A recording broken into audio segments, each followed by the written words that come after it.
வேதாந்த ரகசியமும் வெளியாகும் முன்னுள்ளே வேத சூட்குமத்தை விரைவாக பற்றிடலாம்.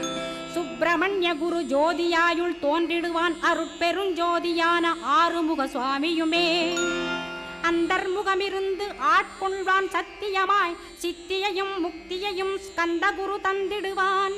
நின்னையே நான் வேண்டி நித்தமும் ஏத்துகிறேன் மெய்யறிவாக கந்தா வந்திடுவாய் இவனுளே நீ. வந்திடுவாய் மறுவிடுவாய் பகுத்தறிவாகவே நீ பகுத்தறிவோடிவனை பார்த்திடச் செய்திடப்பா. பகுத்தறிவான கந்தன் பரங்குன்றில் இருக்கின்றான் பழனியில் நீயும் பழஞ்சோதியானாய் நீ. பிரமனுக்கருளியவா பிரணவப் பொருளோனே பிறவா வரமருளி பிரம்மமயமாக்கிடுவாய். திருச்செந்தூரில் நீ சக்திவேல் தாங்கிவிட்டாய் பழமுதிர் சோலையில் பரஞ்சோதிமயமானாய். சுவாமிமலை